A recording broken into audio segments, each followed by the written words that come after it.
Two. 1, 2. Yep. Turn my headphones up.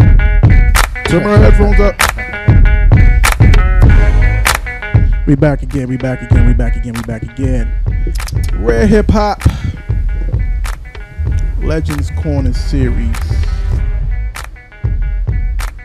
We back. Doug Wilson in the building. Yes, sir. Ron Williams right here. GS Radio's the station. GMG LLC is the mother company.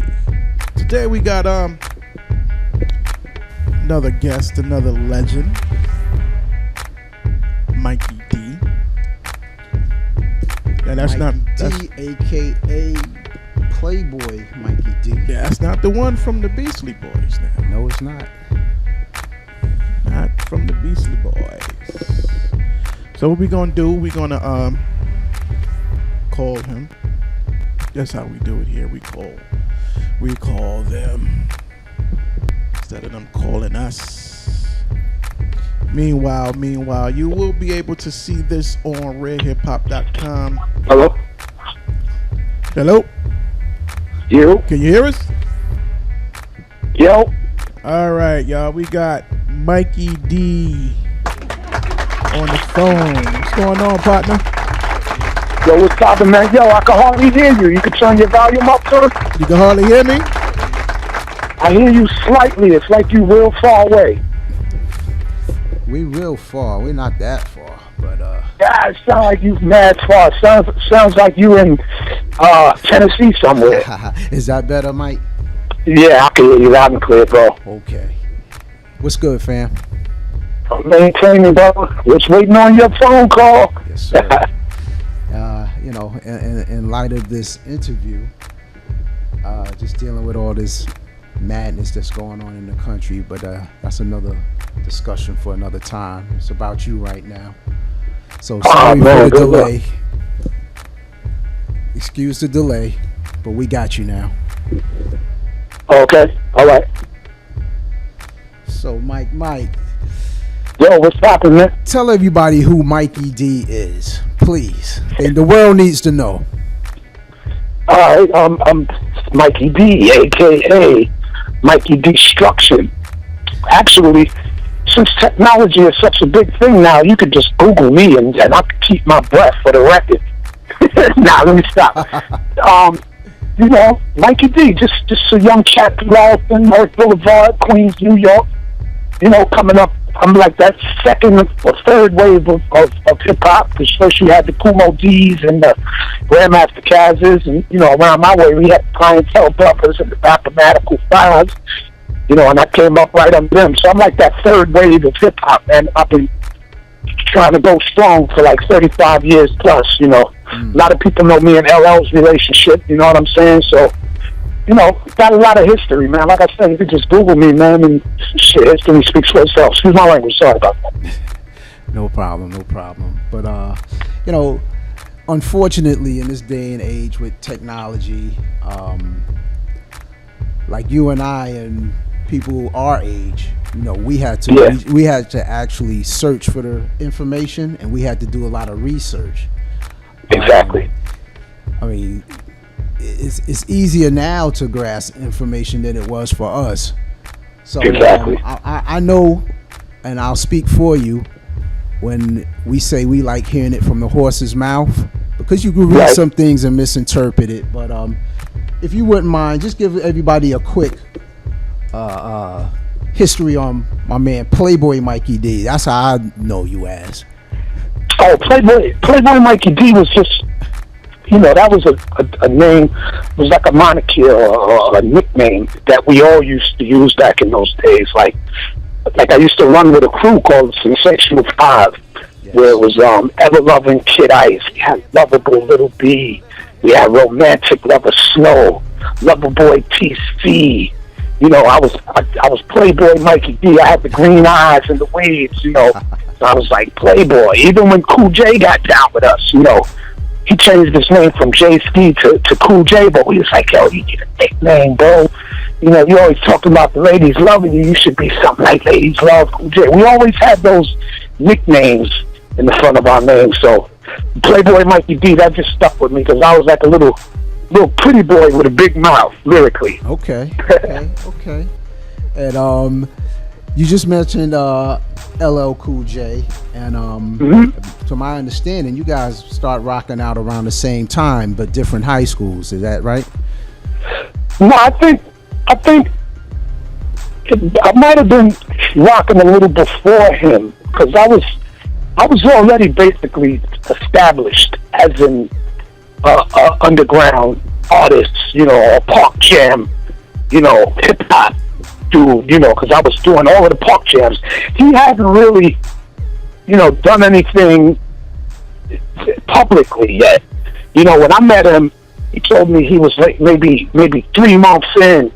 He started writing and stuff like that. But he was dope. I'm not, because he was, he didn't have that much under his belt. He was just nice to be a beginner like that. You know what I mean? I was real young, and I was always running around at a younger age than him. I was like 12, 13, running around with clientele brothers, to the tennis court in Queens.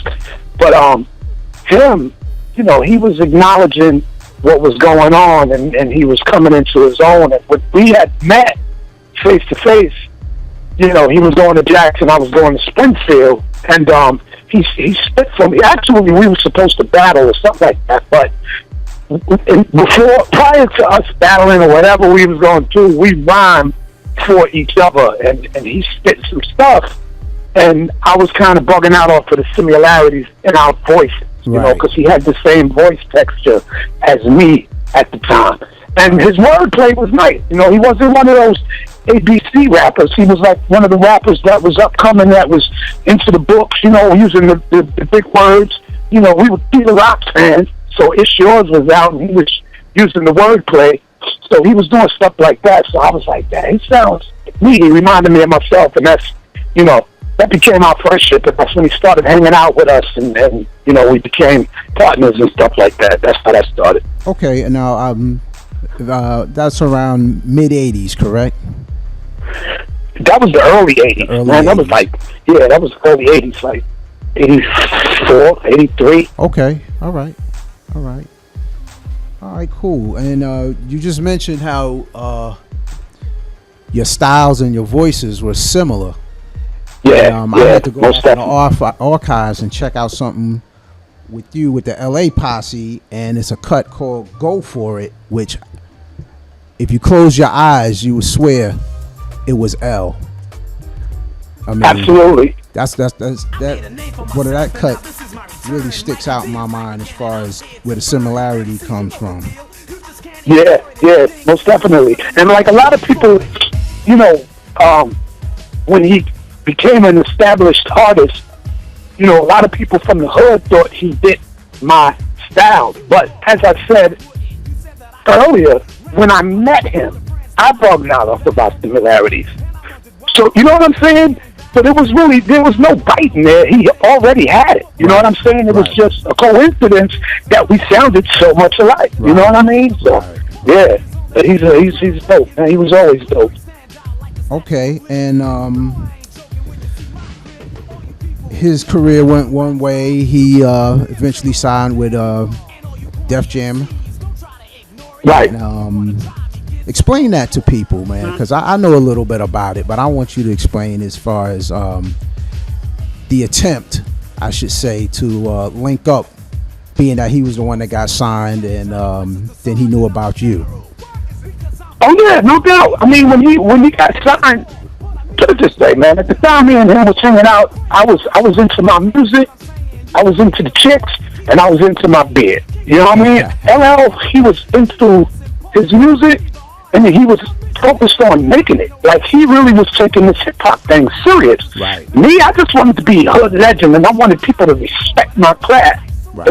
I didn't want to be a movie star. I didn't want to be rich.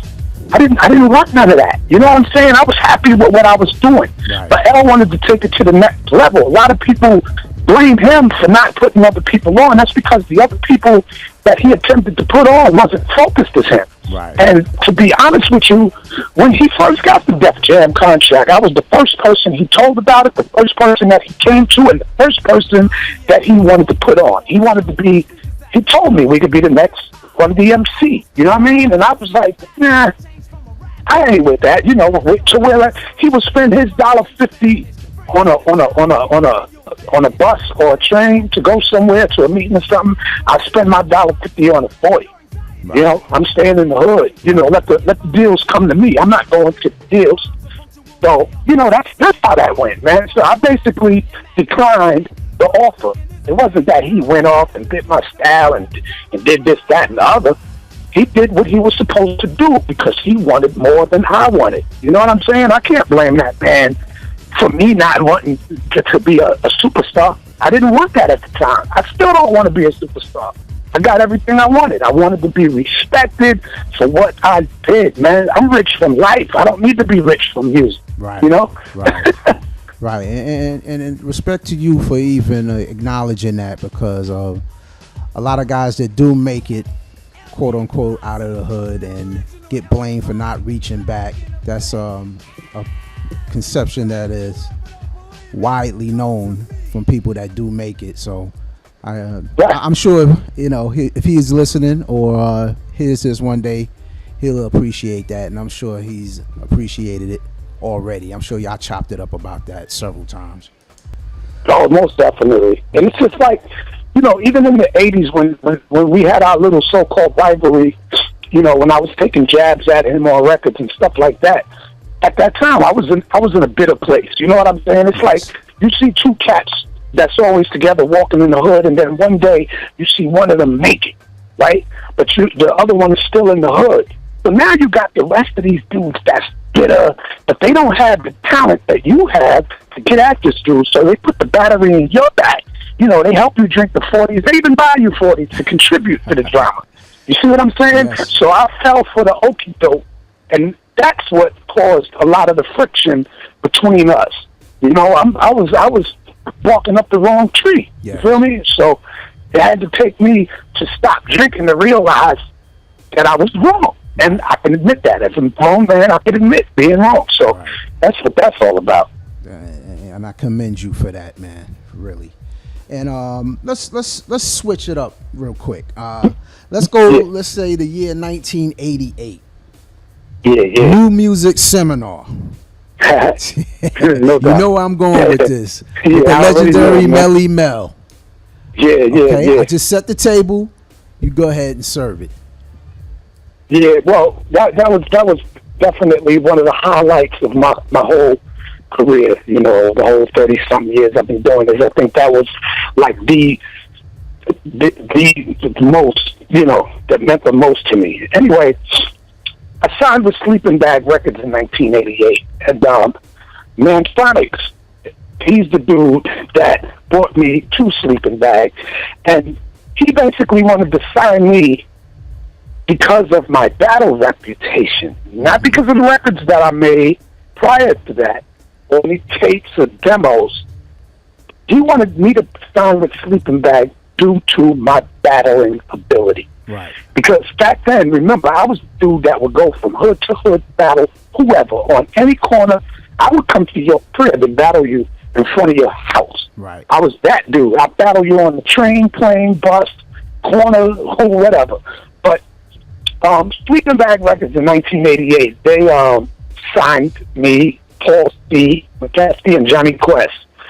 And at the same time that they signed us, the New Music Seminar was coming up. Now, mind you, the crazy thing about that is in 1987, I was on a label called Public Records, and I made a record called I Get Rough. And in the last verse of I Get Rough, I said, I don't even have to practice for the seminar. I'm too good for practice, a winner at heart. I don't break the mic, I blow a stage apart or whatever. Right. But anyway, I made that in 1987, 88. Okay. They entered me into the New Music Seminar. Now, the first day I had to go through the preliminary battles. You know, that was to qualify to go into the big league. Right. So I had to battle. One of my boys. Right. Okay. That was on my next question. Off the top of your head, could you remember who you had to battle? Yeah, I remember. Well, in the preliminary battle, I had to battle one of my boys, actually, Mr. X. He had the record out. You know I drink old gold. Oh yeah. You know what I'm saying? Okay. So you know that's my man. He's another Queen's brother. Right. So we had the battle, but you know it was friendly fire, man. I didn't unleash or none of that. We just compared skills, and you know it was what it was. We did what we did. It was no disrespect. I wasn't dissing him. He wasn't dissing me. We was just going round for round. Boom. Right. So I'm in the battle now. You know the judges said I won that, and you know that's it. So the next day, you know we had to get ready for the big league and shit. I mean, excuse my language again. Pardon me. It won't happen again. All right. Anyway, so that night we had shows, you know, because the seminar is a 3-day event. There's a lot going on. You got parties and networking and all of that stuff going on. So we did a couple of shows the same night that I won the preliminary battle. We was making our rounds and all of that. So I had to go home to try to get some sleep because we had to be back to the Marriott Marquis bright and early the next morning. Okay. We already out past 4 o'clock in the morning. You know what I mean? Wilding out. Right. So boom. Next morning, now I was supposed to go. You know how I used to roll back in the days, man. It was 30 of us, yes, easy. Sir. Yep. When I rocked, no boom, bash in the building. Mm-hmm. You know how we did it. Yep. And that particular morning, you know, everybody was asleep because we was partied out from the night before. So the only one that was up to go with me was Johnny Quest. So me and Johnny Quest, we jumped on that train, man, and we went out to this new music seminar, the Marriott Marquis. That's where the stage was set up for this battle, man. I mean, MC Search was in the battle. You had my man King's Son was in the battle. You had Bango from I think he's from Cleveland or something like that. Who else was in it? It was mad people. But anyway, in the battle, you had to battle. I had to battle at least 5 or 6 cats before it was the Melly Mel thing, because it was, you know, they pair rappers off, and you pick a beat from the drum machine, and you go 30 seconds for 2 rounds, and whatever, 30 seconds, and then 60 seconds, and then the judges pick whatever. Right. So they kept pairing rappers up, and people were getting disqualified and taken out and knocked out the box. You know what I mean? So I went through all of the rounds. And, you know, I got to the last round, and the last round was with the rapper Bango, who's dope. You know what I mean? And, you know, the judges said, I got him. You feel me? So now, I'm the 1988 New Music Seminar champion. He presented me with this big gold belt, man. I'm looking like Hector Macho Camacho with the title. You know what I mean? And I'm feeling good about it. So now they're saying, you know, we're going to let you perform with last year's champion, who happened to be Melly Mel. Okay. So, in all actuality, we weren't supposed to even battle. We were just supposed to rhyme for rhyme and rock out together. This year's champion and last year's champion. But no, Melly Mel, he didn't think I deserved the belt or whatever, or something like that. He wanted me to battle a real champion. And he poked his chest out and threw his belt on the ground. And, you know, him and his partner, Grandmaster Caz and Busy B, had been winning the seminar years prior to 88. You know what I'm saying? I think so Busy they wanted beat to keep Roxanne Shante, I think it was, one year. Huh? Busy B. Yeah. Mm-hmm. So, look, they, I guess, you know, they wanted to keep that belt in the family. Right. You know what I'm saying? Right. So, Melly Mel was like, if you're a real champion, you'll battle for this belt. And I'm like, nah, I'm not battling for the belt. I just won this. I want to take it home, show my moms. I want to throw the hood, blah, blah, blah. I don't trust this, man. I'm good. Right. You feel me? I'm not battling you. Right. The crowd is like, go, Mikey, go, Mikey. You know, they damping me up, and he slams his belt on the ground like, yo, winner takes both. I'm like, you know, and then Melly Mel is the fucking tag. Excuse my language again. Melly Mel is the at that time, like, let's say the king of hip hop. Yes, sir. It was like Goliath, and I was baby. You know what I'm saying? Like, so now I got the battery in my back from the crowd. They got my back. Once again, put the battery in your back. Once again, put the battery in your back. Yeah, because remember, only me and Johnny Quest went there. I didn't have no clue. But I earned that love and respect from my skills and what I displayed that whole day. You feel me? So I made a whole new fan base that day. So now, he throws his belt down, and I look at him, I look at the crowd, I look at his belt, I looked at my belt, I looked at his belt again, and then I slammed my belt on top of his belt, and it was off to the races. Now he's doing push-ups and all of this stuff now, so I guess that was supposed to scare me. He's a pretty big guy, but yeah, he's known to what flex. What I did was I started rapping off of the momentum of his push-ups. Okay. And I was going at his head. Oof. You know what I'm saying? Yeah. And I killed him. I just I had to do what I had to do. And then he came back. He spit some bars, and I can't front. This is Melly Mel. The bars was good. Right. But we're in a battle. It ain't about wordplay and all of that. It's about we're going to war, verbally, lyrically. I am going to destroy you. Right. You know what I'm saying? I'm going to do whatever it takes to win. I don't care about you being a legend. I had respect, but that respect flew out of the window when you challenged me. Right. You feel me? So now we are at war, and there's no holds barred. You dig what I'm saying? Yes. So that night, that's what happened, and I came out the winner. But at the same time as I was spitting my second verse, Grandmaster Caz picked up both of the belts. You know what I'm saying? He picked up both of the belts. And next thing you know, he hands them to Melly Mel. I guess he was thinking that I was supposed to be corny or something, or I was going to let Melly Mel win easily, but it was the other way around. So I guess, but by the time Melly Mel had the belts in his hand, he was too embarrassed to give them back. Rich, I can understand that. It was like a Davy and Goliath thing, just like I said. But unfortunately, he walked out of the seminar with the belts and all of that, and people, they thought that was a real crab move. But Tom Silverman of I think Tommy Boy Records, Tom Silverman, yeah, he got me a brand new belt made, within a couple of weeks. So I still came to the hood with, a brand new belt. But Melly Mel still owes me another belt. And with the respect that came along with that whole scenario that went down, I'm sure. As far as Melly Mel and Caz is concerned, I mean, just like you gave it up to L, they should give it up to you. Huh? Just like you gave it up to L, they should give that up to you. That respect. Yeah, it's all good. I mean, today we are great. We're in a great space. It's gone. Everybody admitted the wrongs. I finally got the story. Actually, Grandmaster Caz is he introduces my whole album, Day of Destruction, which is coming out. He's the voice of the whole introduction. Okay. Caz, he's a friend of RedHipHop.com. Actually, he did our mixtape.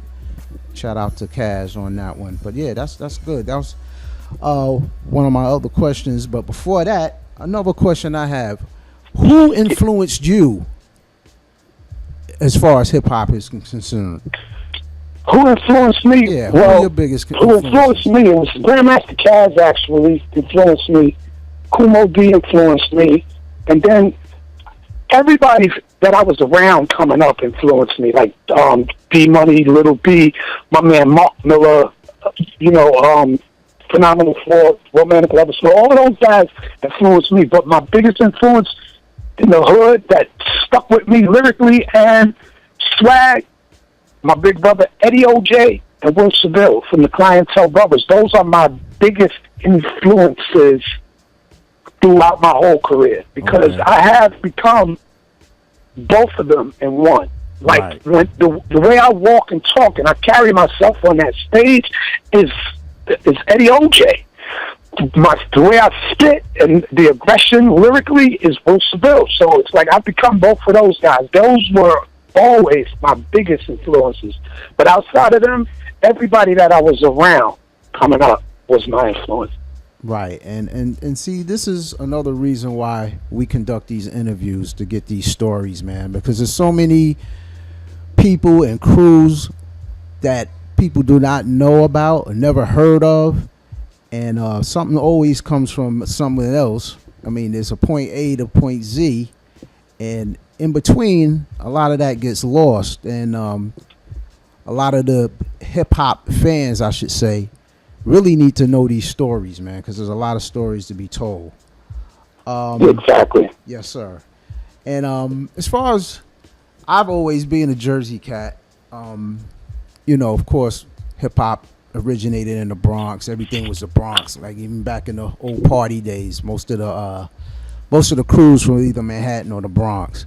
Not too much Queens that I knew about anyway, or Brooklyn or Staten Island. As far as the boroughs are concerned, I know you probably will be biased, but I will tell you my opinion also. Mm-hmm. Lyrically, as far as the MCs, the top MCs, in my book, really pound for pound, and I've said this many times, pound for pound, not just because you on the air, I think Queens MCs really are the top MCs in my book, pound for pound. Would you agree? As far as artists that actually made it into the public eye, I'd say Queens has that. But as far as, pound for pound, there are underground artists in each one of the boroughs that are freaking dope. You feel me? And it's always been like that, man. But unfortunately, a lot of those guys don't get the break. But, in the public eye and, being heard and stuff like that, Queens got that hands down. Yeah, that's what I'm really referring that to, as far as the known artists that actually got on the air and got some publicity. I think, would you agree with that, Chop? That what, Queens rappers? Yeah, I mean, you have to, from me being a DJ, Mikey D, I'm a young dude, so 87 and all that stuff. I was what, fifth, sixth grade. So I'm just Mike. He was back here taking notes while we were talking, man. Yeah, I'm just That's cool. That's cool. That's what it is. That's exactly what it is. I'm just taking it all in, but I do understand and know that you have to come a certain way even to enter the game. So I mean, Queens had to represent, Brooklyn had to represent. It was. I mean, it's. Me personally, I wouldn't say hands down that Queens was the top. I mean, because you had KRS-One that just came and shut it down. I like to say that it was good because it was like you was just waiting to see what was coming next. With it, with me growing up, it was like, okay, you had when I can remember, let's say like an Eric B, Rakim. Okay, so he was coming with what he came with, and then you had a Cool G Rap in them. Like it to me, it was. I like them all, to be honest. Basically. Right. Well, I like to throw that question out there, or that topic, I should say. I mean, it's I mean, you got dopeness in every borough. Now look, Brooklyn, you got Jay-Z. You know what I'm saying? Jay-Z is one of my favorites. Mm-hmm. And you got Queens, we had LL. Right. But when you go deeper than them, when you go underground, there's artists in each one of the boroughs, and I would say collectively all of the boroughs is just dope, man. It's just certain people picked up shots at certain times. That's all it is. That's the only separation. Everybody in New York is dope. I gotta stand up for my whole town. That's right. And that's why I say pound for pound, because pound for pound, it really is all around, not just the top heavy guys. We're talking about everybody in between. So that's why I say pound for pound. I think some of the guys in between is better than some of the guys every borough. I don't think no borough is like better than the other. Everybody got their own styles. Everybody, and I'm trying to be on the outside looking in, man. And I'm like, as I'm saying it and thinking about it, it's like more and more people are coming to mind. So now I'm like, damn, maybe I shouldn't have said Queens hands down because you got, you know what I'm saying? But yeah, like New York as a whole is just dope, man. Yes. When we're not trying to sound like another coast or state, Thank you. You know what I mean? When we're in our own zone, that's when we're dope. I don't like hearing New York artists sound like they are down south. I hate that, to be honest with you. Yeah, which leads me to another question: the state of hip hop, in your opinion, where you think it's going, man? It's only my opinion. Yes. Okay. Personally, I don't mind cats that's feeding their families off of this. You know what I'm saying? Mm-hmm. But I come from a era when we paid dues to get where we are. That's right. Or to get to the next level. There's levels. You know what I'm saying? Yep. Like, I wasn't able to just, in a battle, for instance, like in a battle. Well, I like the battle scene because it evolved into something different. But I'm just saying, I'm just using technology as an example. We weren't able to, when I battled somebody, I wasn't able to do a background check. Feel me? I wasn't able to go online and grab some information on you and write about it. I had to do it right there, spontaneously, on the spot. Yes. You know, and like, I like the battle scene, but like now the music scene, you know what? Go ahead and say it, Mike. I guess we gotta say hip hop has different categories now, because the trap music is trap music. I'm hip hop from the heart, man. I'm not from the pocket. I'm from the heart, where skills count. It's not just about the beat and your little hook. And then you have to understand what the heck I'm saying. Yes. You know what I'm saying? Like, a lot of this stuff that I hear, I can vibe off of the beat. I don't know what the hook is saying, but I like that because it's catchy. And then the verse is like, what the heck are they saying? You know what I'm saying? But it's catchy. It's that brainwash music, man. Yes. You know, but it is what it is, man. You won't catch me doing it. Not that I don't like it. It's just I'm a 40-plus-year-old adult, a grown-ass man, yes, and I'm staying in my lane. I got people that support what I do. So how would I look being 40-plus, walking around with my pants hanging down to the back of my knee and, you know, doing that type of music? How would I look? What kind of example would I be setting for my grandson? Right. You know what I'm saying? That's so right. Me, I stay in my lane. I do this music thing because I love it. Not because I have to. Not because I'm trying to make a dime off it. It's because I'm blessed by it. I'm not trying to be rich from it. My brother tells me that all the time. And that keeps me so focused. OJ always tells me, man, you're blessed by hip-hop. You don't have to be rich from it. That's right. You feel me? And that's what I carry on my mind all the time, man. I do this because I love it. I don't care what the rest of these dudes is doing. I'm not trying to do what's trending, and I'm not trying to step in nobody else's lane. I got my own lane. I'm doing me. That's it. And please the check don't hurt either. You know what I'm saying? The check don't hurt every now and then. True, and it's real unfortunate nowadays that seems to be the main focus, is the stardom and the dollar sign, and not the true art and the true culture of this thing. So cats like you got to stay around and keep doing what you're doing, just to teach brothers like my man DJ Chalk and younger where this thing started and where it should remain. And I would say another question for you is, who would be your top 5 MCs? My top 5? Yes, sir. My top 5. Wow. Is that period or top 5? I'm not going to say the same top 5 that everybody said.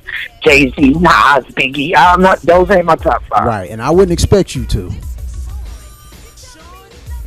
My top 5 would, man, I don't have a top 5, man. Okay.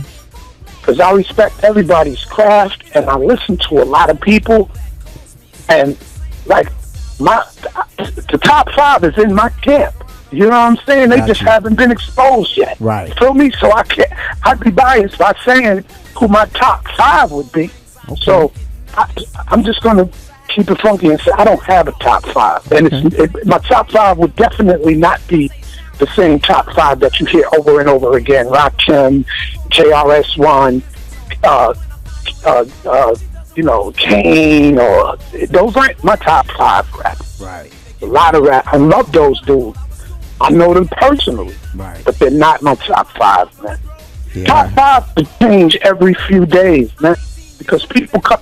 Eminem, it's just about the number 1 dude out there. To me, lyrically, love that dude, man. I don't care about what color he is, what people say.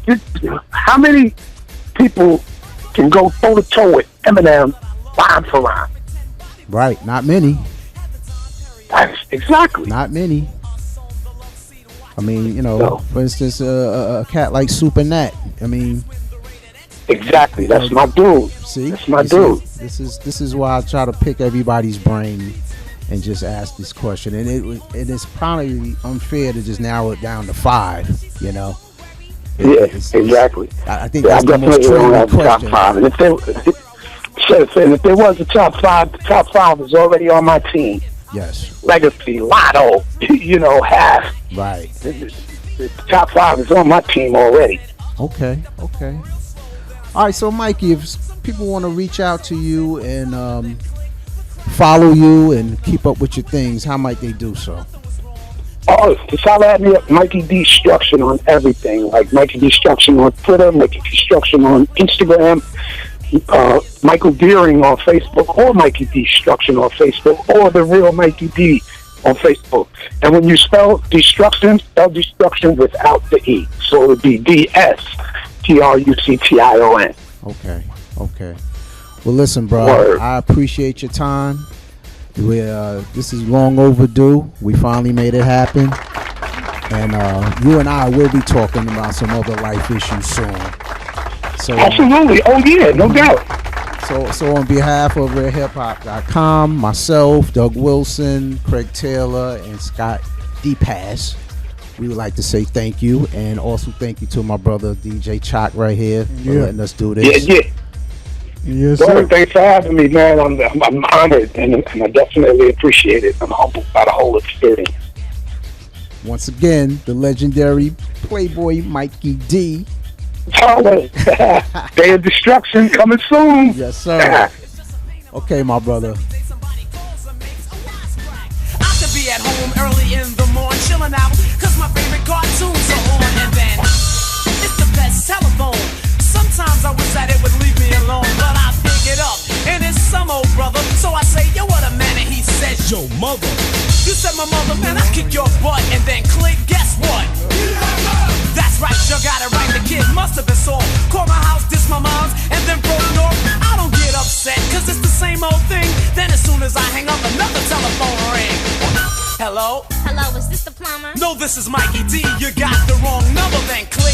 I hang it up and sit it on the floor. Wash up, throw on my clothes. I'm at the front door, then maybe I should leave it alone. But I pick it up, and it's a dial tone. I'm 18 years old, and I'm on my own. But I still got problems. My telephone.